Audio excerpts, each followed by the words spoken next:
Sign up for free Stratfor Intelligence. Simply enter your email address to receive 2 free reports each week. The EU enacted fresh sanctions against Belarus on Monday, imposing asset freezes on 3 companies tied to Belarusian President Alexander Lukashenko. As economic troubles in Belarus continue to grow, there have been rumors and speculation that similar troubles could begin to appear in neighboring Ukraine. While there are some similarities between Ukraine and Belarus, there are also important financial and political differences to keep in mind when gauging Ukraine's economic prospects.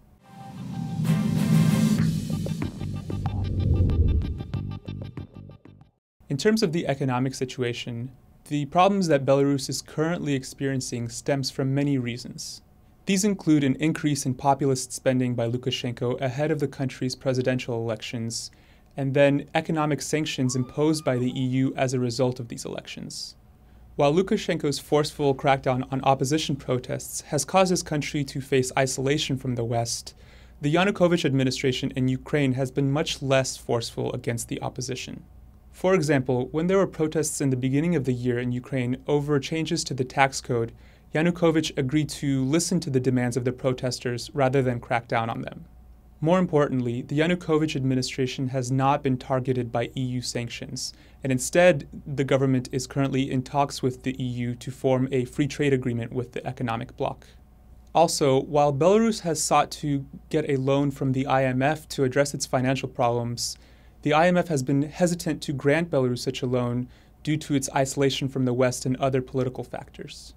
Meanwhile, the Yanukovych administration has had a cooperative relationship with the IMF, and it is likely that the Ukrainian government will receive a disbursement from the IMF before the end of the year. But all of this is not to say that Ukraine is in the clear financially speaking. One aspect that can cause some serious financial problems for Ukraine is if it completes the negotiations with the EU over joining the free trade agreement. That is because Russia has threatened to enact countermeasures against Ukraine were it to join into this free trade agreement. This is because Russia is seeking to get Ukrainian cooperation into its own economic bloc, which is a customs union between Russia, Belarus, and Kazakhstan, and it has threatened to impose duties on several exports to Ukraine, such as oil, which is one of the factors that led to the Belarusian crisis in the first place. But Ukraine is well aware of these dynamics, and therefore the country is navigating carefully between the EU on one hand and Russia on the other. These dynamics will be the next critical thing to watch for as we examine the potential for financial problems in Ukraine.